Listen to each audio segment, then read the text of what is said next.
오늘 말씀 같이 한번 보겠습니다. 마가복음 7장 24절부터 30절까지의 말씀을 우리 같이 보겠습니다. 마가복음 7장 24절부터 30절 말씀 저와 함께 한 절씩 교독하겠습니다. 제가 먼저 읽겠습니다. 예수께서 일어나사 거기를 떠나 두로 지방으로 가서 한 집에 들어가 아무도 모르게 하시려 하나 숨길 수 없더라. 귀신 들린 어린 딸을 둔 한 여자가 예수의 소문을 듣고 곧 와서 그 발 아래 엎드리니 그 여자는 헬라인이요 수로보니게 족속이라 자기 딸에게서 귀신 쫓아내 주시기를 간구하거늘 자녀로 먼저 배불리 먹게 할지니 자녀의 떡을 취하여 개들에게 던짐이 마땅치 아니하니라. 여자가 대답하여 이르되 주여 올소이다마는 상 아래 개들도 아이들이 먹던 부스러기를 먹나이다. 이 말을 하였으니 돌아가라 귀신이 내 딸에게서 나갔느니라 하시매 함께 읽겠습니다. 여자가 집에 들어가 본즉 아이가 침상에 누웠고 귀신이 나갔더라. 아멘. 오늘 예수님께서 만나신 자매들 이야기 마지막으로 자녀로 먼저라는 제목으로 말씀을 나누도록 하겠습니다.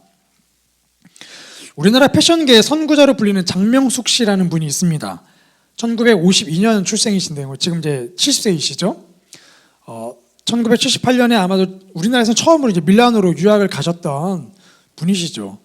그래서 유학하려고 공부하시면서 우리나라에 들어오셔서 저는 잘 명품을 모르는데 페라가모 이런 거 명품인가 봐요. 이런 것들을 이제 우리나라에 이렇게 들어오게 하신 분. 그래서 이탈리아에서 어떤 명예 자기 기사 자기도 받으신 유명한 분이십니다. 근데 이제 이분이 이제 요즘 젊은이들의 멘토세요. 밀라노나라고 유튜버가 있는데 밀라노라는 자기가 공부한 밀라노 지역 이름에 논나라는 할머니 이름 따서 밀라노 할머니라는 이름으로 유튜브 하시는데 유튜브를 개설한 지 한 달 만에 10만 명이 들어와 버렸습니다. 근데 젊은이들이 이제 참 많이 이렇게 들어오거든요. 이렇게 보면 저도 이렇게 보면 야, 이게 할머니신데 저렇게 고상하게 늙으실 수 있구나. 참 생각이 신세대다. 생각이 참 구시대적이지 않고 생각이 참 앞서시다. 그런 생각을 이렇게 해보게 됩니다.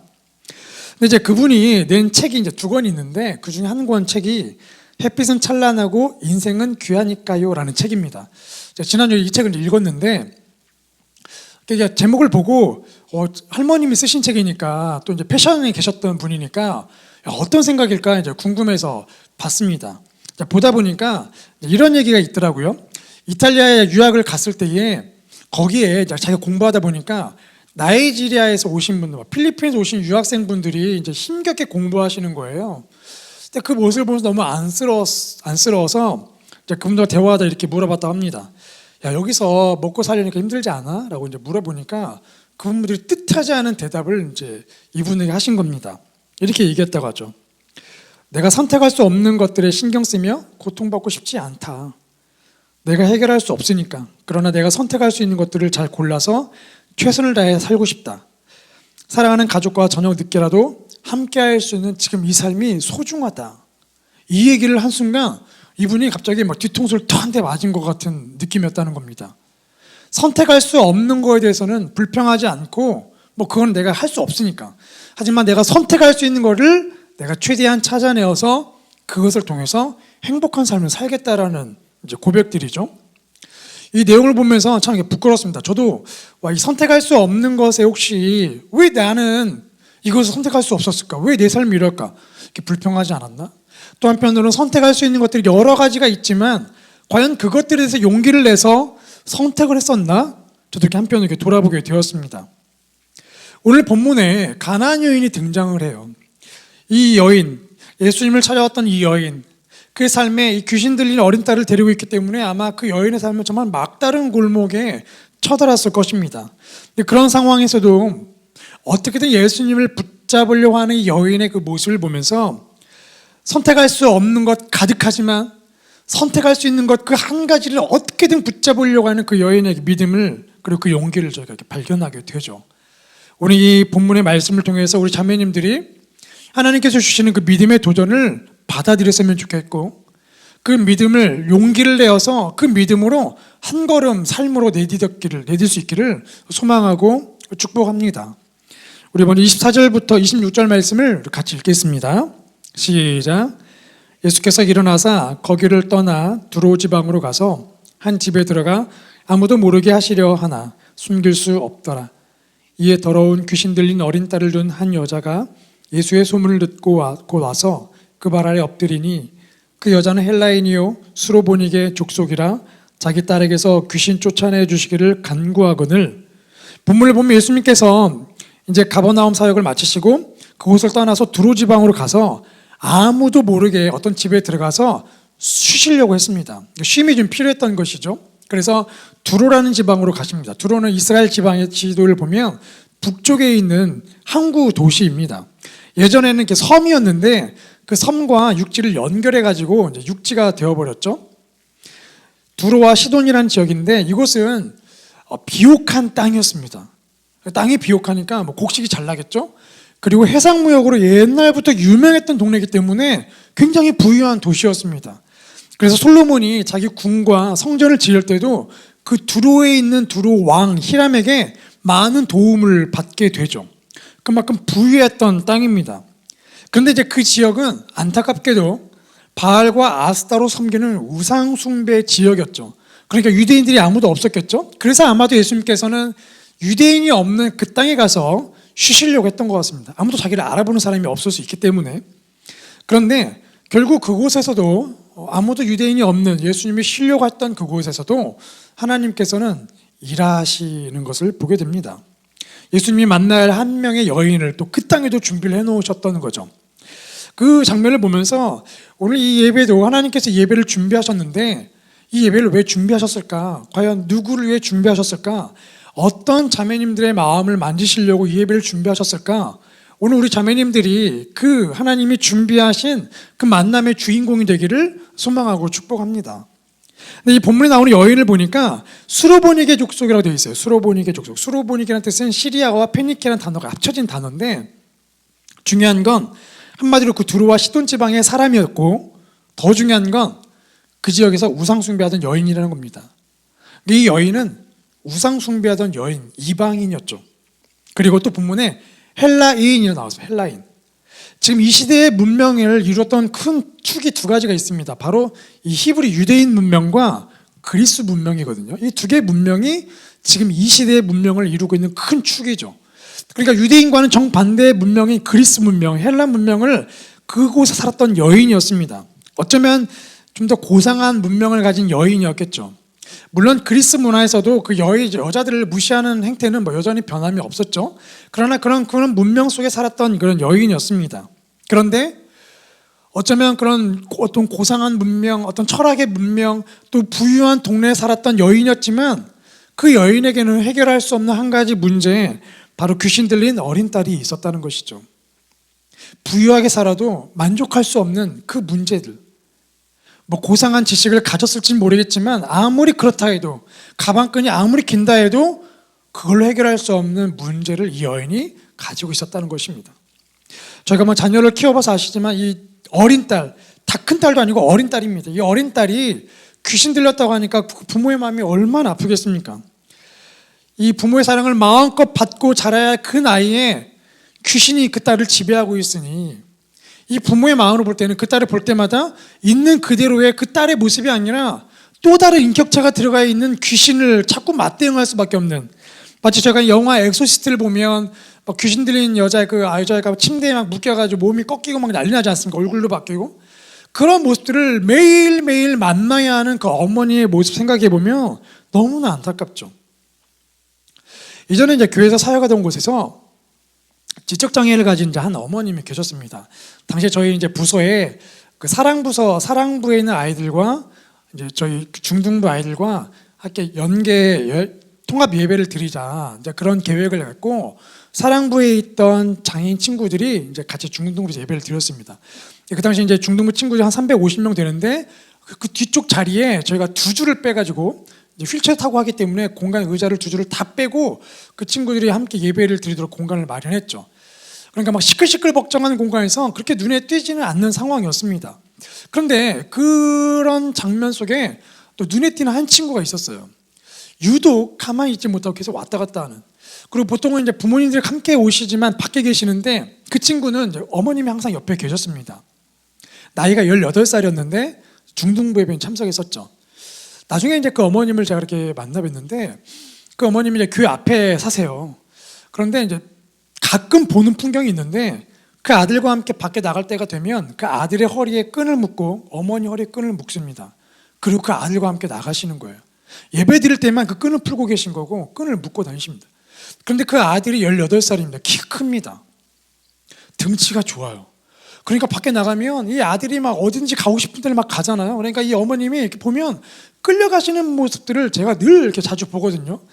나중에 어머님이 그 얘기 하시더라고요. 한번 산책 나갔다 집에 들어오면 어머님이 그냥 쓰러져 버리신대요. 어머니의 개인적 삶이 없는 겁니다. 하루 종일 눈 뜨고 잠들 때까지 계속 이 아들을 돌봐야 하는 상황인 거죠. 그 어머니의 삶을 잠깐 떠올려 보면 이 귀신 들린 어린 딸을 가진 이 여인의 삶이 얼마나 힘들었을까 조금이라도 제가 이렇게 상상해 볼 수 있는 것이죠. 근데 생각해 보면 성경에 나오는 대부분 부모님들을 보면 예수님을 찾아왔던 부모님들, 그 부모님들의 공통적인 걸 보면 대부분 자녀들의 삶이 일반적이지 않습니다. 죽을 병에 걸리거나 거의 정말 죽게 되었거나 본문처럼 귀신 들렸거나, 그래서 그런 자녀를 둔 부모님들이 예수님을 간절히 찾을 수밖에 없는 것이죠. 이걸 통해서 발견하게 된 한 가지 영적 원리는 해결할 수 없는 문제를 가진 자녀를 둔 부모님들은 어쩔 수 없이 예수님을 만나게 되는 축복을 누리게 된다는 것입니다. 정말 고통스럽지만, 매일매일이 정말 고통스럽지만, 우리가 어떤 말로 위로할 수 없지만, 그러나 그런 부모님들에게는 정말 예수님을 만날 수 있는 그런 길들이, 문들이 열려 있다는 거예요. 그래서 이 여인의 삶은, 이 자녀의 문제가 이 여인에게는 복의 시작이었다는 겁니다. 더 놀라운 사실은 이 여인이 우상 숭배하던 여인이었습니다. 예수님을 굳이 만날 일도 없고 안다 해도 관심 받기거든요. 근데 그 여인이 우상 숭배하던 자기 삶에서 벗어나서 예수님을 만나는 영역으로 들어왔다는 것입니다. 만약에 그 여인에게 이 귀신 들린 어린 딸이 없었으면 그냥 여전히 우상 숭배하며 살다가 끝나버렸을 그 여인. 그러나 그 자녀의 문제로 인해서 그 여인의 삶의 영역이 바뀌어버린 것이죠. 혹시 자녀 문제로 고통받고 있는 분, 또는 손자나 손주, 이런 자녀들의 모습을 보면서 기도하고 있는 우리 부모님 계신다면 하나님이 오늘 소개해 주신 이 여인의 삶을 통해서 위로받기를 소망합니다. 그리고 또 한 가지, 우리의 그 일을 행하실 것에 인해서 우리가 또 감사하는 오늘 예배가 되기를, 또 그런 소망을 주신 것에 대해서 우리가 감사하기를 소망합니다. 이 여인의 삶을 좀 더 관찰해 보면 놀라운 일이 일어나게 됩니다. 우리 25절 말씀을 같이 읽어볼게요. 시작. 이에 더러운 귀신 들린 어린 딸을 둔 한 여자가 예수의 소문을 듣고 곧 와서 그 발에 엎드리니, 이 여인을 보니까 아마도 이 여인이 딸을 고치기 위해서 이 귀신을 쫓아낸다는 수많은 무당들을 많이 찾아다니지 않았겠습니까? 다 실패했죠. 근데 어느 날 귀신을 쫓아내는 한 유대인 남자의 소문을 듣게 되었습니다. 본문을 보니까 소문을 듣고, 예수의 소문을 듣고, 어떤 유대인 남자가 있는데 귀신을 쫓아낸다고 하더라. 그 소문을 들었던 거죠. 그리고 그 소문 출처를 이제 계속 알아보기 시작합니다. 그러다가 결국 그 유대인 남자가 지금 이 두로 자기네 땅에, 자기 지역에 와 있고, 지금 아무도 모르게 누구네 집에 들어가 있는데 그걸 또 어떻게 알았는지 기필코 그 출처를 찾아내어서 예수님이 있는 그 집을 결국 찾아냈습니다. 그리고 오늘 본문에 그 예수님을 만나러 오죠. 근데 본문을 보니까 예수의 소문을 듣고 곧 와서 했어요. 곧이란 단어가 있습니다. 곧, 즉시란 뜻이죠. 이 여인이 이 딸을 고치기 위해서 얼마나 그 모성의 열정을 가지고 수소문하고 정보를 찾자마자 그냥 다른 거 다 제껴두고 그 예수님을 찾아온 것을 볼 수 있죠. 그 열정이 느껴집니다. 근데 마태복음을 보니까, 동일한 내용이 담긴 마태복음을 보니까 이 여인에 대한 신기한 장면이 나오는데, 우리 마태복음 15장 22절을 읽어보겠습니다. 시작. 가난한 여자 하나가 그 지경에서 나와서 소리질러 이르되 주 다윗의 자손이여 나를 불쌍히 여기소서, 내 딸이 흉악하게 귀신 들렸나이다 하되, 이 여인이 예수님을 부르는데 다윗의 자손이여 부릅니다. 주 다윗의 자손이여. 지금 이방 여자거든요. 이 단어는, 주라는 단어, 다윗 자손은 유대인들이 쓰는 단어입니다.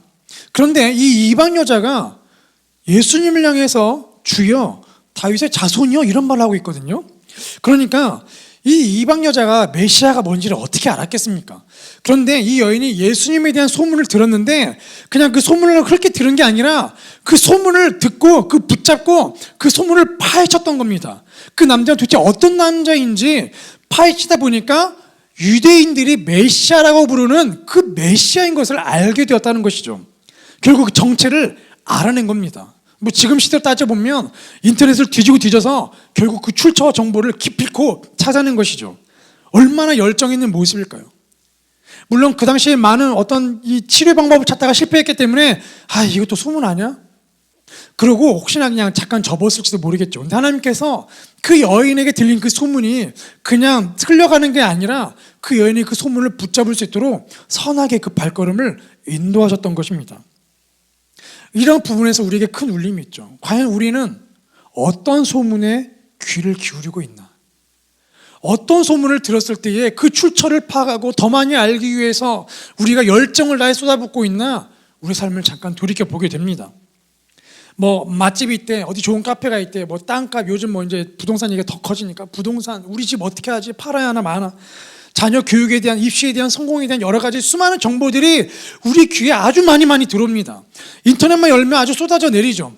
그런데 우리는 그런 소문에 정말 귀를 기울이고 쉽게 반응합니다. 이런 게 나쁜 게 아니죠. 이런 것도 필요합니다. 중요한 건 우리가 듣는 소문의 우선순위가 무엇이냐는 겁니다. 우리의 자녀의 영혼을 살릴 수 있다면, 내 손주들의 영혼이 살아날 수 있다면, 내가 하나님 나라를 경험할 수 있다면 그게 무슨 방법일까? 그게 어떤 것일까? 그런 소문들에 과연 우리가 귀를 기울이고 거기에 쏟아붓는 열정이 얼만큼이냐는 것이죠. 하나님께서 우리 귀에 수많은 여러 영적 소문을 들려주십니다. 뭐 유튜브를 통해서든 무엇을 통해서든 영적 소문을 들려주십니다. 우리의 귀가 열려서 그 영적 소문에 우리가 반응할 수 있기를 소망하고 축복합니다. 단지 흘려보내는 것이 아니라 그것에 우리의 모든 영혼이 클릭되어서 열정으로 반응하고, 그렇게 해서 이 여인이 예수를 만난 것처럼 우리의 삶에도 그 예수를 만나고 하나님 나라를 경험한 일들이 있기를 소망하고 축복합니다. 드디어 이 여인이 예수님 소문을 확인했죠. 그리고 예수를 만났습니다. 그리고 예수님께 간구합니다. 제 어린 딸을 고쳐주십시오. 그런데 예수님의 반응이 심상치가 않죠. 우리 27절과 28절 말씀을 같이 읽겠습니다. 시작. 예수께서 이르시되 자녀의 떡을 취하여 개들에게 던짐이 마땅치 아니하니라. 대답하여 이르되 주여 올소이다마는 상 아래 개들도 아이들이 먹던 부스러기를 먹나이다. 이 딸을 고쳐달라는 여인의 간청에 예수님 대답이 어이가 없습니다. 평소 우리가 알고 있는 예수님 모습이 아니죠. 어떻게 보면 참 매몰차 보이기도 합니다. 예수님이 크게 두 가지로 답변하시죠. 첫 번째, 내 자녀로 먼저 배불리 먹게 해야 한다. 이 마태복음 15장 24절을 보면 이 구절이 좀 더 이렇게 자세히 나와 있습니다. 함께 같이 읽어보겠습니다. 시작. 예수께서 대답하여 이르시되 나는 이스라엘 집에 잃어버린 양 외에는 다른 데로 보내심을 받지 아니하였노라 하시니, 예수님께서 이 여인에게 나는 이스라엘을 구원하러 왔지 이스라엘 유대인이 아닌 이방인 너희들을 구원하러 온 거 아니다라고 얘기하십니다. 나의 자녀는 이 유대인들이지 너는 내 자녀가 아니야. 그러니까 너의 문제는 내 관심 받기라는 거죠. 우리가 알고 있는 사랑의 예수님이 하시는 말씀이 맞나? 이거 잘못 적힌 거 아닌가? 뭐 싶을 정도로 너무나 매몰찹니다.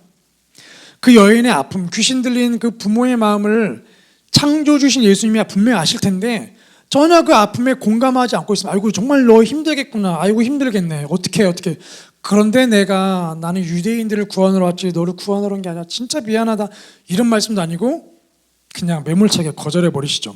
근데 그뿐만이 아닙니다. 두 번째 답변을 보면 이렇게 말씀하시죠. 자녀의 떡을 개들에게 던지는 건 옳지 않다. 그 여인을 개라고 부르십니다. 당시 유대인들은 이방인들을 개라고 불렀거든요. 근데 이 개라는 단어가 크게 두 가지가 있습니다. 첫 번째는 불결하고 비양심적이고 탐욕에 찬 그 야생개들, 우리 길거리 돌아다니는 그 야생개 있죠. 먹을 거 있으면 막 다 몰려들어서 막 싸우는 그 개들, 그런 개를 의미하는 단어가 있고, 또 하나는 우리 많은 자매님들이 이렇게 산책할 때 데려다니는 애완견 있죠. 그 애완견을 뜻하는 단어가 있습니다. 퀴나리온이라는 단어인데 오늘 예수님은 그 여인을 향해서 에이 야생개라고 하지 않고 귀여운 애완견이라고 말씀하셨어요. 이 자녀의 떡을 귀여운 애완견인 너에게 주는 것은 옳지 않다라고 말씀하십니다. 그나마 이제 개란 단어가 되게 이렇게 부드러운 단어로 쓰이긴 했지만 그럼에도 불구하고 그냥 거절하시면 되는데 그 여인에게 굳이 개라고 유대인들이 말하는 그 단어를 아주 확인시켜 버리시는 거죠.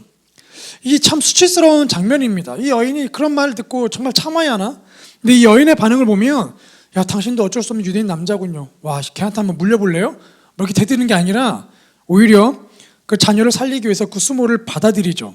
그래서 그 여인의 답변을 보면 크게 두 가지 답변합니다. 첫 번째, 주여 옳습니다. 주여 옳습니다. 여러분, 이 호칭은 자신과 상대방의 관계를 인식시켜 주잖아요. 이 여인이 지금 예수님을 향해서 뭐라고 하냐면 주여라고 합니다. 주여. 이 주라는 단어, 누가복음을 읽다 보면, 성경을 읽다 보면 주라는 단어가 등장을 하는데, 그 주라는 단어는 주인이라는 뜻입니다. 그러니까 이 이방인 여자가 유대인 남자에게, 처음 만난 유대인 남자에게 나의 주인이여 옳습니다라고 이야기하고 있는 거예요. 단순히 아부가 아닙니다. 내 딸을 고쳐낸 아부가 아니라 진짜 나의 주인으로 받아들이고 있는 겁니다. 지금 자기가 유대인이 아닌데 마치 유대인인 것처럼 나의 메시아로 좀 받아들이고 있는 겁니다. 그리고 이렇게 답변하죠. 그런데 애완개들도 주인의 자녀들이 먹던 부스러기 먹습니다. 자기를 개로 인식하고 있는 겁니다. 그걸 수치스러운 단어를 받아들이고 있는 거죠. 여러분, 믿음의 이 역설적인 원리가 있지 않습니까? 자신을 높이면 높일수록 믿음은 무너져 버립니다. 근데 자신을 낮추면 낮출수록 믿음은 점점 강해지죠. 자신을 낮춘다는 건 열등감이 아니라 겸손을 의미하지 않습니까? 우리가 상대방을 높이는 가장 쉬운 방법은 상대방을 막 칭찬하고 높여드리는 것보다 그냥 상대방 앞에 고개를 숙이면 그냥 상대방을 즉각적으로 높이는 행동인 거죠. 이 여인이 자신을 개로 표현한 건 자신을 낮추는 겁니다. 맞아요. 저는 개요, 개. 당신은 정말 높은 존재이십니다. 저는 개만도 못한 존재이죠. 예수님을 좀 높이고 있는 엄청난 겸손입니다. 그러니까 이게 어떻게 보면 딸을 고치기 위해서 그 수모와 수치를 받아들이고 있는 모성의 열정이 아니라 그걸 뛰어넘어서 그 여인의 겸손한 믿음이 지금 드러나고 있는 것이죠. 결국 예수님께서 주시는 거라면, 내 주인이 주시는 거라면 그것이 부스럭이라도 감사한 마음으로 받겠습니다. 우리 강아지를 이렇게 키워보시면 그렇지 않습니까? 강아지에게 먹다가 이렇게 주면은 그 개가, 그 강아지가 주인의 손을 물어버립니까? 어디다 무시하고 네가 먹던 걸 줘? 그러지 않죠. 그거 정말 감사함으로 받아 먹습니다. 심지어 입에 넣었던 거 다시 뺏어줘도 감사함으로 받아 먹고 또 꼬리꼬리 내면서 또 달라고 그러지 않습니까? 이게 개의 모습이죠. 이 여인이 나의 주인이 주시는 거 부스러기라 할지라도 그거 내가 감사함으로 받겠다는 겁니다. 예수님을 정말 높여드리는, 자신을 겸손하게 받아들이는 그 모습, 바로 이게 부스러기 믿음이죠. 여기서 발견하게 되는 게 바로 그 선택에 대한 부분입니다. 내가 이방인 출신이라는 거, 우상 숭배하는 땅에 살았던 내 출신은 내가 그걸 바꿀 수 없고 내가 선택할 수 없었던 부분입니다. 그건 어쩔 수 없습니다.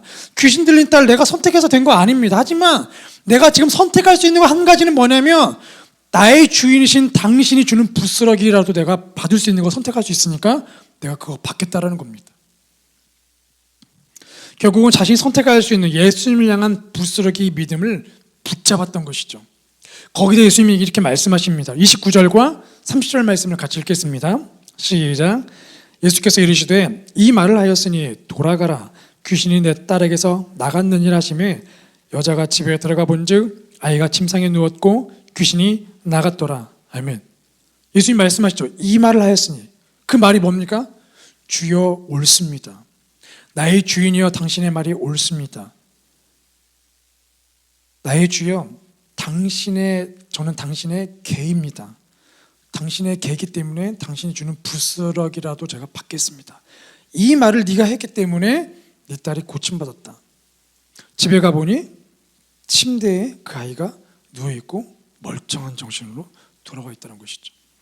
예수님이 가서 만져주신 게 아니라 그 부스러기 믿음 하나를 가지고 예수님께서 그 여인에게 반응하시고 그 여인을, 그 딸을 고쳐주신 겁니다. 그 부스러기 믿음을 인정하신 겁니다. 어떤 거창한 믿음, 만유의 창조주신 그런 거창한 믿음이 아니라 그냥 그 부스러기 믿음 하나만으로도 예수님이 일하셨던 것입니다. 예수님의 존재와 나의 존재의 차이를 받아들이는 것, 그래서 나의 주님이라고 부르는 것, 그리고 부스러기를 주신다 해도 그것이 나에게는 가장 내가 선택할 수 있는 가장 좋은 것입니다라고 받아들이는 그 믿음. 오늘 이 여인의 이 모습, 예수님의 그 반응을 보면서 우리의 삶을 돌이켜 봅니다. 과연 우리는 이 선택할 수 없는 것에 대해서 불평하고 있지는 않나? 그러다 보니까 선택할 수 있는 수많은 것들이 있는데 그것들을 그냥 놓쳐버리고 있지는 않나? 또 우리 예수님을 향한 우리의 믿음은 어떠한가? 정말 예수님을 깊이 있게 느끼고 있습니까? 이 여인처럼 그 소문을 어떻게든 찾아내어서 예수님을 어떻게든 찾아가고 있습니까? 아니면 그저 내 필요한 것들을 당신은 공급해 줘야 하는, 내가 당신의 주인이니 내 필요한 것을 당신이 공급하시오.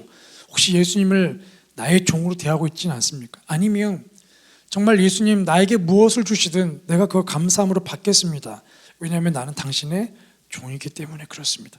그런 부스러기 믿음으로 반응하고 있습니까? 이 말씀 이렇게 묵상하면서 정말 저도 개인적으로 큰 도전이 되었습니다. 목사잖아요. 그러면 무엇을 이렇게 기도하고 주님 이 구하는 거 다 주셔야 합니다.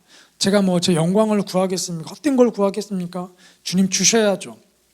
근데 그런 그 기도의 내용들도 다시 이렇게 돌이켜 보게 되더라고요. 정말 내가 주님이 나에게 주시길 원하는 것에 내가 반응하고 있나, 아니면 나도 혹시 주님을 내 종 부리듯이 여기 영적 부흥 주셔야죠, 제가 그러고 있지 않았나? 저도 이렇게 돌이켜 보게 됩니다. 우리의 믿음이 부스러기 믿음, 정말 조그만한 믿음이랄지라도, 우리의 기도가 뭐 10분 기도를 하지 못하고 뭐 방언하지 못한다 할지라도 주님 저를 불쌍히 여겨 주십시오, 그냥 이 한 문장의 기도를 할지라도 그 믿음은 귀신을 쫓아내고도 남는 놀라운 역사가 일어난다는 것이죠. 우리에게 정말 소망이 됩니다. 오늘 우리가 이 여인의 삶을 보면서 이 부스러기 믿음에 반응하시는 주님을 보면서 정말 선택할 수 있는 그 한 가지를 어떻게든 붙잡는 이 여인의 그 용기를 보면서 우리의 삶을 가로막고 있는 그 벽들을 뚫어내는 놀라운 기적들이 우리 삶에 일어나길 소망합니다. 특별히 우리 자녀의 문제 상황들, 우리 어떤 손주들, 좀 어린 자녀들을 보면서 하나님 정말 도와주셔야 합니다. 하나님 내가 할 수 없습니다. 우리의 무능력함을 인정하고 주의 도우심을 구할 때에 우리 주님께서 일하실 줄을 믿습니다. 오늘 우리의 삶, 우리 자매님들의 삶이 이 기적들을 맛보는 일들이 있기를 소망하고 축복합니다.